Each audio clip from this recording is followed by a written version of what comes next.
Nesse vídeo, vamos tratar da perícia na alienação parental. A dedicação aqui vai ser a perícia elaborada pelo psicólogo, primeiramente.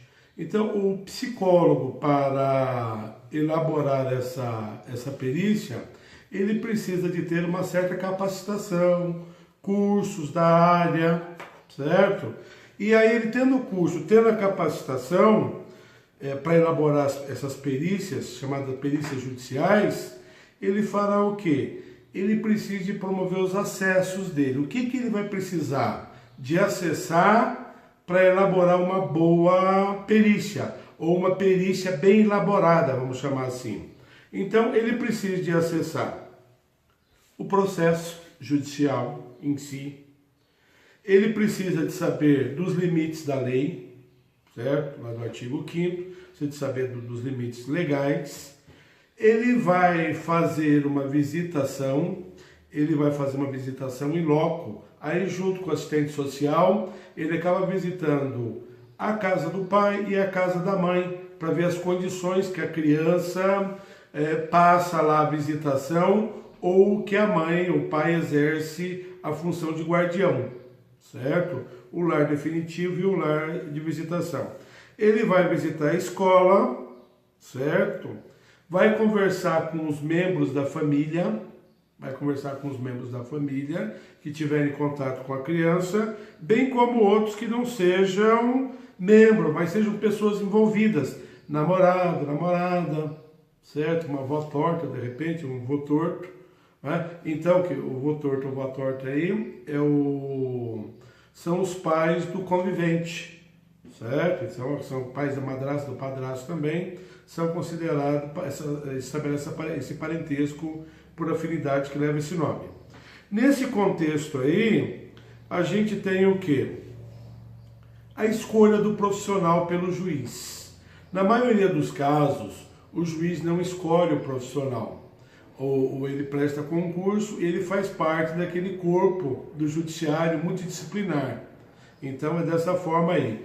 Há a possibilidade, então, em alguns casos, de o juiz requisitar uma perícia por um perito psicólogo que ele tem afinidade, ou onde não tem isso daí, que ele selecione algum psicólogo para elaborar essa perícia.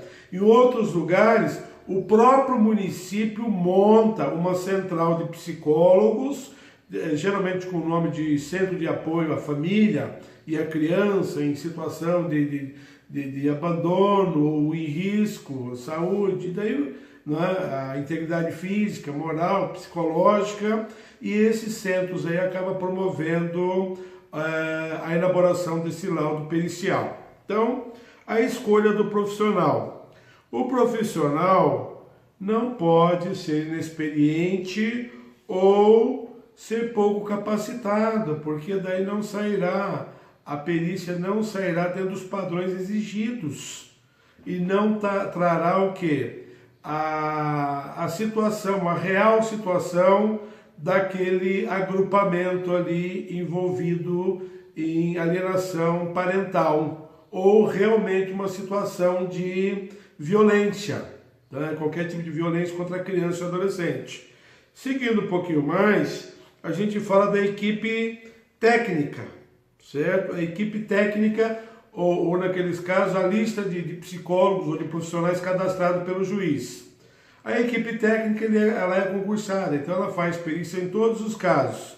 E geralmente aí acumula experiência, porque fazem curso, especializam nisso daí para poder atuar. E isso é por demais importante, certo? Porque o caso de reversão de guarda, por exemplo, que depende de laudo, ele acaba sendo um complicador, certo? Por quê? Porque se for com a base no laudo bem elaborado, nós teremos êxito. Se for um laudo mal elaborado, aí vai desmentir a realidade. E o processo não é conflituoso de alienação parental, ele exige a participação de todos e o psicólogo coordenando isso daí, coordenando essa atuação de todo mundo. Todo mundo quem? todos os envolvidos. E ele faz aí uma corrente junto com o assistente social. Os dois atuam em conjunto e sai um laudo do assistente social e outro laudo do psicólogo. E o juiz vai se firmar sobre esses laudos. Então isso é por demais importante. As falhas em avaliações. As perícias precisam ser profundas e bem elaboradas. Diante de perícias rasas, perícias mal elaboradas, a consequência disso daí é a destruição do lar, é a punição de pessoas que não praticaram ilícito civil algum. E essas consequências para a criança, para o adolescente também que está envolvido. Isso é interessante. Então aqui o mal profissional, ele acaba causando essa situação. Qual situação?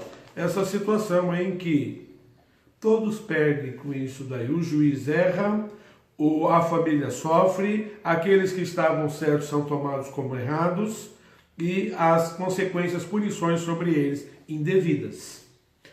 Nós temos aí a situação que os próprios psicólogos falam. A criança, estou falando da criança primeiro, a criança desde ter idade, quando começa a falar, até a pré-adolescência, ele tende a reproduzir tudo que é dito para ele. Então, as situações horríveis, terríveis e horríveis juntas, aonde um pai diz lá, meu filho com 3 anos falava algumas coisas que a sogra, a mãe e a psicóloga contratada, só elas que ouviam isso daí, ninguém ouvia. Depois foi feita a perícia a mando do juiz, não é? Essa perícia judicial, e a perícia desmentiu tudo.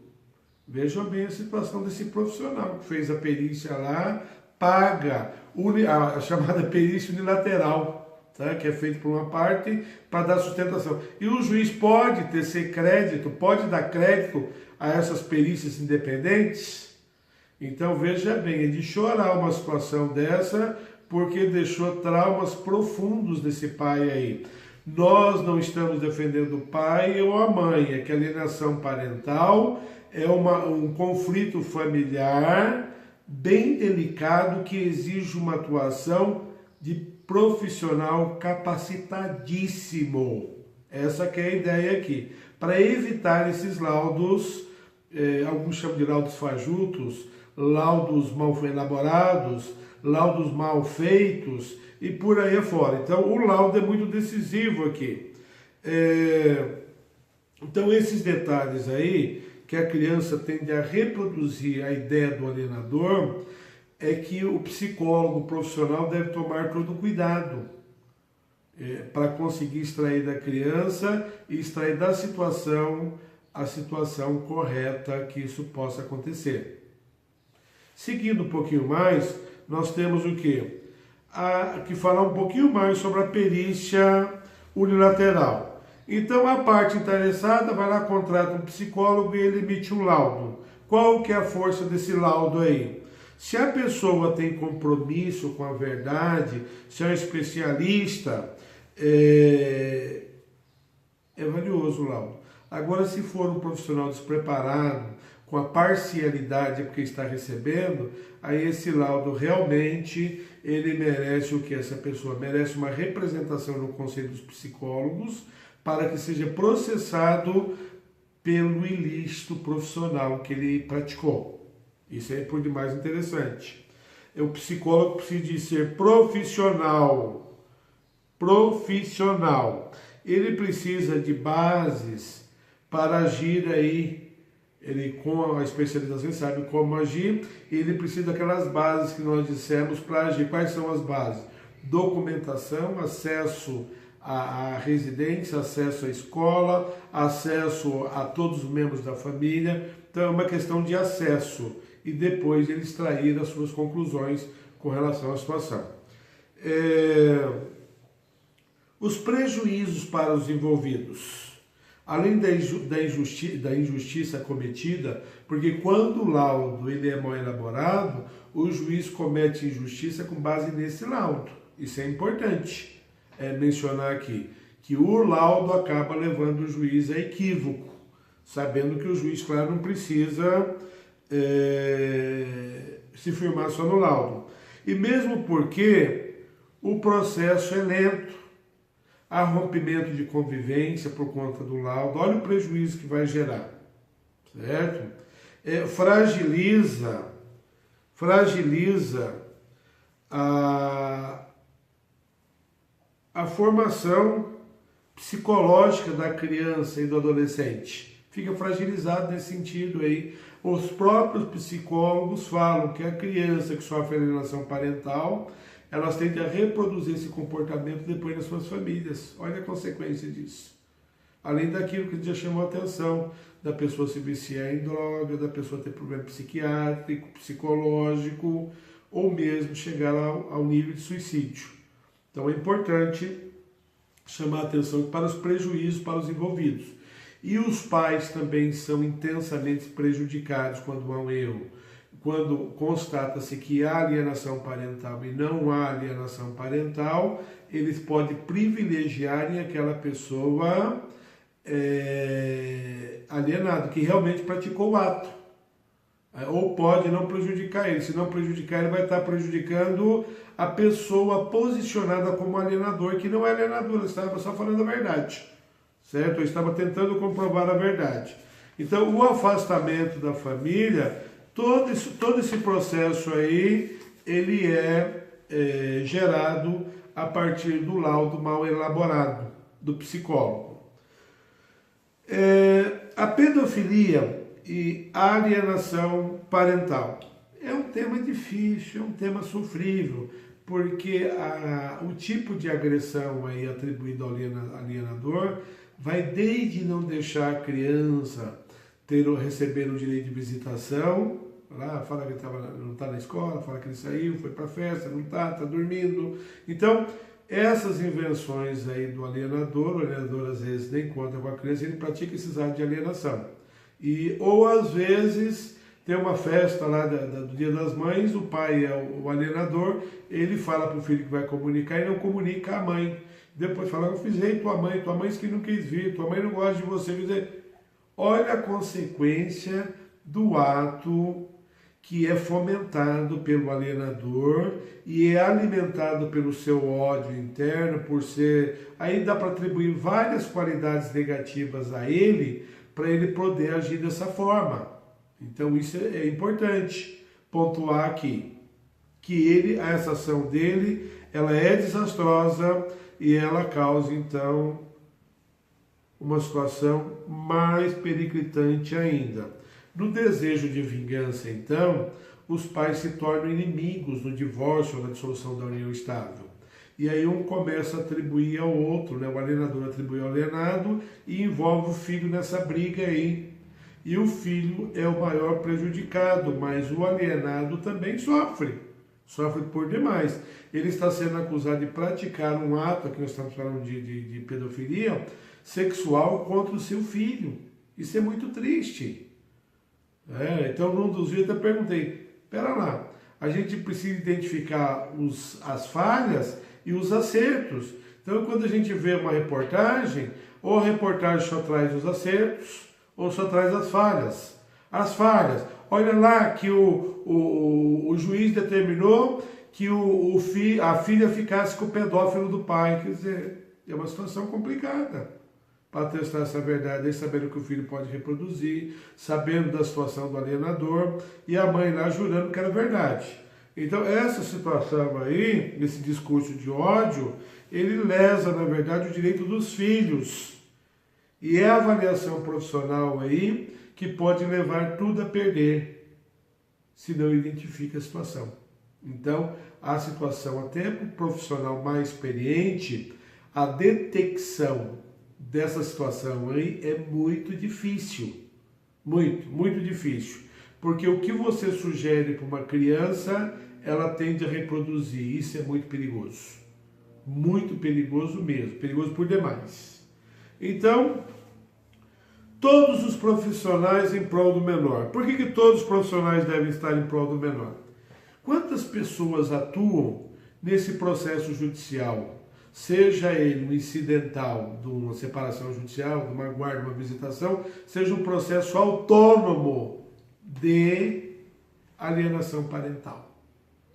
Nós temos aí os profissionais psicólogos, assistentes sociais, juízes, advogados, promotores, todos os responsáveis pelas crianças, todos os parentes da criança, então, todos em prol do melhor para a criança e para o adolescente. E às vezes não dão conta que acabam errando. E esse erro aí, às vezes ele extrapola o limite do aceitável, passa rapidamente para a ilogicidade. E isso é lamentável. Isso é lamentável por demais. Necessidade de acompanhamento de todos os pais. Todos os pais. A falta de responsabilidade no caso de acusação falsa. Aquele que acusa. Se ele acusou, ele pode ser responsabilizado civil e criminalmente. Certo? Nós teremos um vídeo para falar da dimensão criminal. O artigo que tratava alienação parental como crime foi vetado pela Presidência da República. Então ele não a alienação parental não é crime, mas há crimes periféricos que podem acontecer aí. Um deles é instituir um procedimento, estabelecer um procedimento investigatório com relação ao suposto cônjuge alienado, o companheiro alienado, o pai alienado, a mãe alienada, e ser isso mentira. Isso é crime. Né? E a gente vai ver em outro vídeo. Então, há possibilidade de aventar crimes aqui. Então, há possibilidades. Não há falta de responsabilidade. Aquele que acusa deve responder. Como é impossível fazer prova, essa é a dor daquele pai alienado. Essa realmente é a parte mais dolorosa quando ocorre o quê? Quando ocorre a alienação parental, ou seja, os fatos e condutas imputadas ao alienado, elas são falsas. Como que o alienado vai provar isso? Se não tem como reproduzir o ato. É impossível fazer o quê? Fazer prova daquilo que não aconteceu.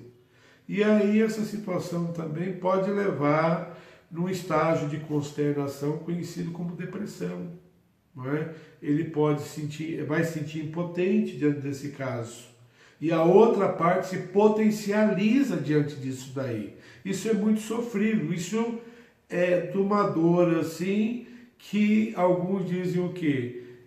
A dor de um pai, a dor de uma mãe alienado, na alienação parental, ela é desconhecida pela sua dimensão. Realmente a pessoa passa a sofrer muito com isso daí. Isso é muito importante, esse sofrimento. Então, esse sofrimento não tem um colóquio aqui que eu consiga dimensionar esse sofrimento, porque ele pode ter consequências malignas sobre essas pessoas. Não é?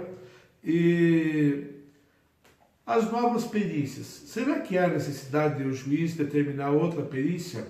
Já que há a possibilidade do acompanhamento do assistente de perícia, ser nomeado um psicólogo pelo pai alienado, outro psicólogo para a mãe alienadora. Nosso exemplo aqui. Então, nesse caso, ocorreu o quê? Eles acompanharem a situação lá, a investigação, porque na verdade o desenvolvimento do laudo exige uma atuação do psicólogo num clima de investigação, certo? Essa que é a ideia, de investigador. E é o investigador, na psicologia, isso é uma investigação científica que se faz. Ele, através dos métodos da psicologia, procura estabelecer os parâmetros, os critérios, e dali ele parte a sua investigação. Se valendo o quê? Sem limitação de acesso para poder conseguir. E ainda assim o laudo pode sair equivocado? O laudo pode sair equivocado. Então, além disso daí, além de todas essas possibilidades, o laudo pode ser equivocado. Então, as novas perícias são necessárias, em muitos casos o juiz não deve se abster de exigi-las, de impor, de determiná-las. Os advogados não devem ter o quê? não deve se acovardar aí, se requerer essas perícias como direito de seu cliente, além da possibilidade da assistência lá na perícia.